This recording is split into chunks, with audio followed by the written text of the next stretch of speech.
Baik, kita sebelum berbincang dengan narasumber yang sudah kita hadirkan pagi hari ini terkait bagaimana jalannya debat ketiga Pilkada Jakarta, semua paslon nampaknya cukup kondusif, pol-polan untuk mengeluarkan visi misi program terkait lingkungan perkotaan dan juga perubahan iklim. Tapi ada sedikit diwarnai nampaknya agak panas antara pendukung begitu ya. Itu dia, disempat di awal dan juga di akhir acara tuh ya. Namun sebelum kita berbincang, kita lihat dulu videonya berikut ini. Data Badan Bencana Daerah 2024 kerugian potensi banjir ini mencapai 2,1 triliun. Tentu dananya ini cukup besar. Oleh karena itu, andaikan kita bisa menuntaskan persoalan banjir secara holistik, saya kira ini adalah satu keniscayaan dan memungkinkan untuk itu. Dana APBD Jakarta memungkinkan untuk itu. Oleh karena itu, pertama dari hulu. Hulu saya kira memang tadi sudah disinggung juga, perlunya dibangun bendungan-bendungan atau waduk-waduk baru yang cukup signifikan untuk menahan agar laju air tidak langsung ke Jakarta. Di tengah kemudian kita bangun juga sumur-sumur resapan dan juga biopori agar tanah air di Jakarta ini sendiri juga bertambah. Dan terakhir tentu di hilir, yaitu dengan giant seawall. Saya kira itu adalah satu solusi yang memang satu paket dengan sendirinya, insya Allah Jakarta akan bebas banjir. Terima kasih. Kalau kita lihat sumber permasalahan ini ada 3 ya. Yang pertama banjir rob ya. Kemudian yang kedua banjir yang ada di Jakarta sendiri karena curah hujan yang cukup tinggi di Jakarta. Dan yang ketiga adalah banjir kiriman dari tempat sekitar, khususnya daerah Bogor ya. Masing-masing memiliki solusinya ya. Dan yang lebih penting memang bukan saja penanggulangan, tetapi bagaimana kita melakukan mitigasi, mengurangi dampak resiko kepada warga Jakarta. Untuk masalah terkait dengan banjir kiriman, kita perlu melakukan koordinasi dan komunikasi aktif ya. Ada forum koordinasi dengan Pemprov daerah di hulu ya, seperti Pemprov Bogor dalam pengaturan debit air ya. Kemudian juga kita juga akan perbaiki tata guna lahan di sana ya. Untuk curah hujan di Jakarta, kita akan lakukan sistem pengendalian air terpadu ya. Kemudian kita akan normalisasi daerah aliran sungai. Kemudian seperti program unggulan kami, kita akan membangun kolam pipi monyet ya, contohnya itu di Tebet Eco Park ya. Kemudian kita juga akan melakukan konsep yang disebut permeable concrete system. Jadi sistem beton berpori. Jadi trotoar-trotoar yang ada dia punya beton, pori-porinya itu nanti bisa menyerap air 600 liter per meter persegi per menit ya. Jadi jumlahnya cukup bagus untuk resapan air. Kemudian kita akan lakukan optimalisasi dan perbaikan pompa dan juga teknologi modifikasi cuaca ya, khususnya untuk waktu-waktu tertentu. Saya sepakat di Jakarta ini memang hanya 3 unsur banjir. Yang pertama adalah banjir kiriman. Karena itulah pembangunan waduk untuk mengurangi debit air yang masuk ke Jakarta sangat dibutuhkan. Kemudian yang selanjutnya adalah kita harus segera melakukan normalisasi sungai dan menambah jumlah sumur resapan. Yang kedua adalah banjir genangan drainase. Nah, inilah di sini pasukan oranye akan siap sedia. Kemudian kita akan bangun sarana jaringan utility terpadu agar kabel-kabel tidak menumpuk drainase. Inilah yang terjadi. Nah, kemudian secara nyata banjir akan menjadi salah satu prioritas APBD DKI 2025. Normalisasi sungai harus segera diselesaikan. Terima kasih.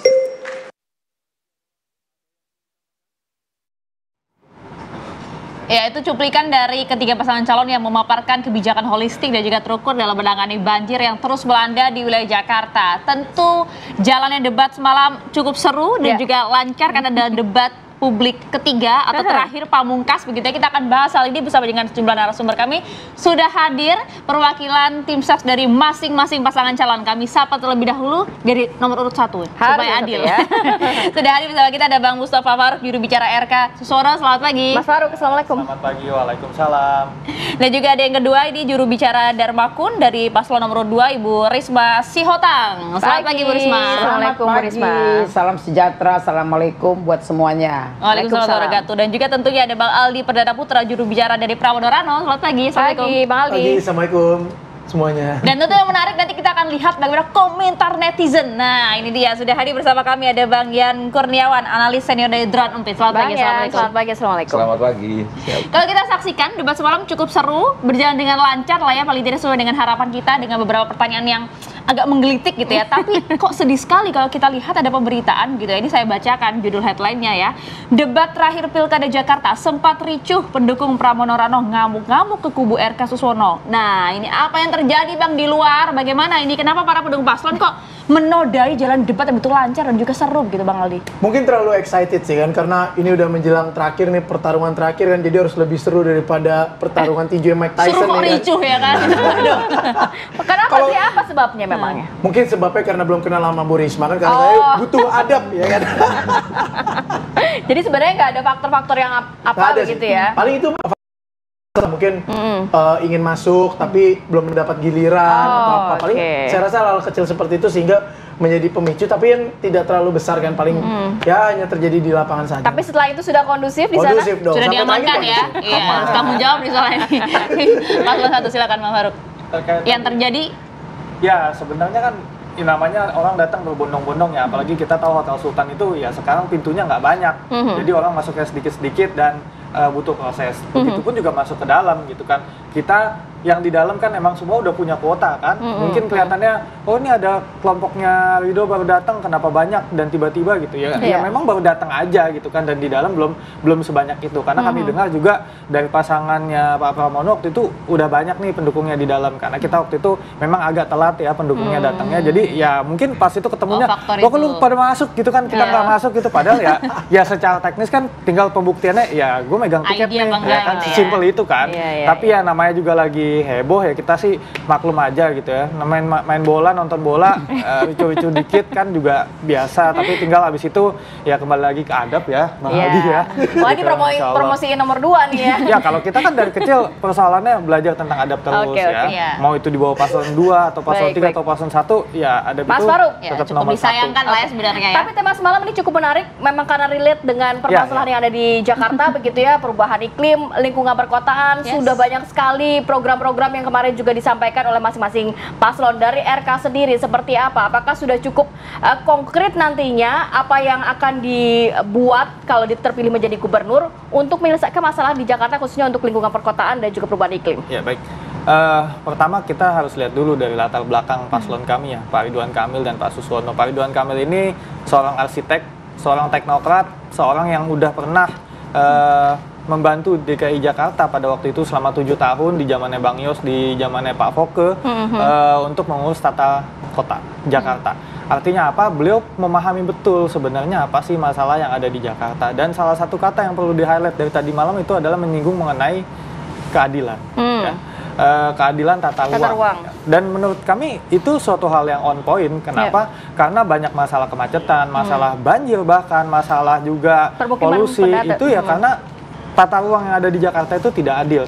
Bagaimana kita bisa lihat di Jakarta ada satu gedung tinggi, tiba-tiba di sebelahnya ada pemukiman yang kumuh. Ini kan artinya ada suatu masalah mengenai keadilan dari tata ruang. Dan kami yakin pasangan kami, baik Pak Ridwan Kamil dan Pak Suswono, itu punya kemampuan. Karena ya dua-duanya ini teknokratis ya. Pak Suswono juga sebagai pernah jadi Menteri Pertanian, pernah juga jadi anggota dewan dan juga sebagai pakar ya. Beliau lulusan IPB ya. Jadi memahami betul bagaimana secara teknokratis untuk menyelesaikan masalah-masalah tata kota ya yang ada di daerah khusus Salah satu Jakarta. penyebab banjir di Jakarta juga kan karena memang drainase dan lain sebagainya, termasuk juga tata kota yang kurang bagus begitu ya.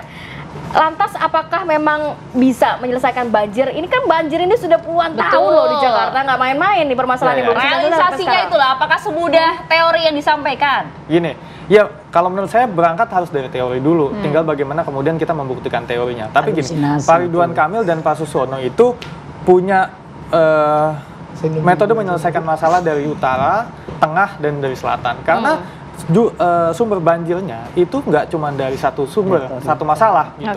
Kita perlu sumber resapan, yes. Tapi di utara itu asalnya banjirnya banjir rob yang dari laut, dari selatan itu datangnya dari Bogor ya, daerah-daerah Jawa Barat yang banjir di atas, banjir kiriman, dan dari tengah ternyata kita punya masalah air tanah kita kering karena kita masih pakai air tanah.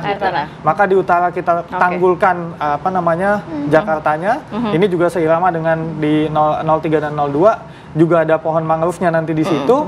Kemudian di tengah kita melakukan pipanisasi ya, karena juga salah satu program Pak Anies pada zamannya itu untuk 100% Jakarta itu pipanisasi, kita sempurnakan, kita capaikan untuk 100%.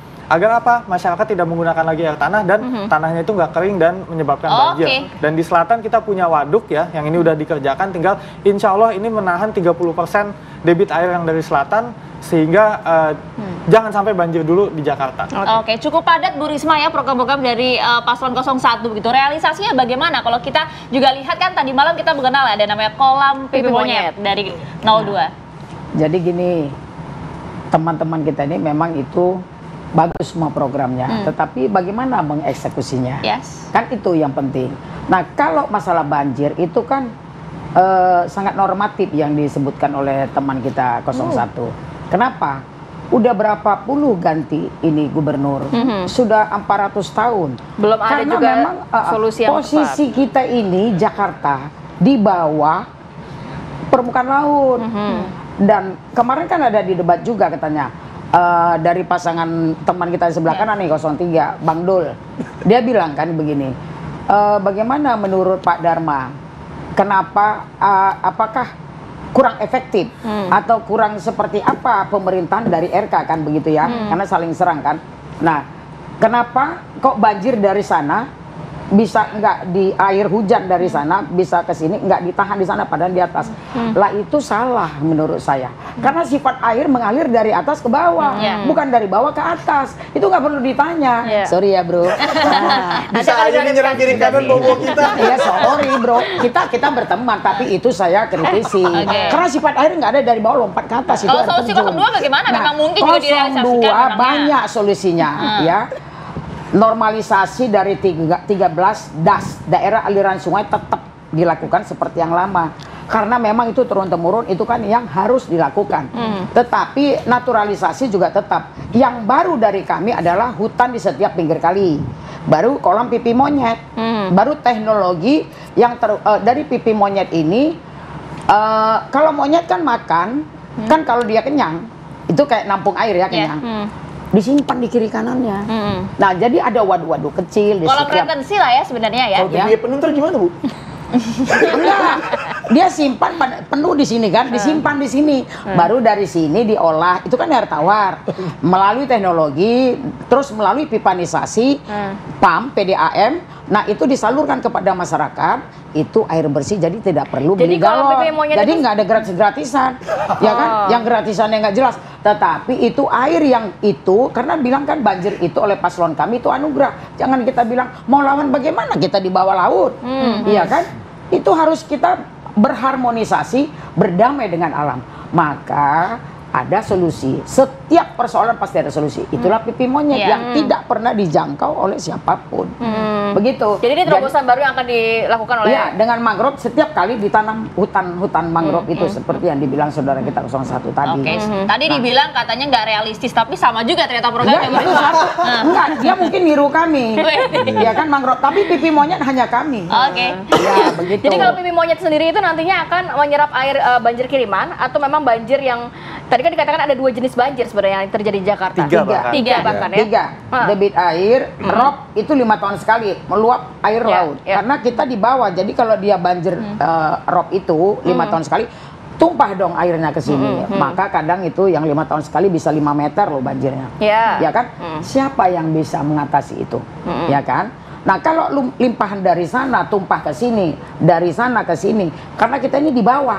Nah, itulah pipi monyet tadi yang paling efektif. Ya, kalau pretensi lah sebenarnya begitu kan ya Bang Aldi ya. Dijawabnya nanti tapi ya usai jeda sesaat lagi untuk Anda. Tetap bersama kami di Apa Kabar Indonesia Pagi.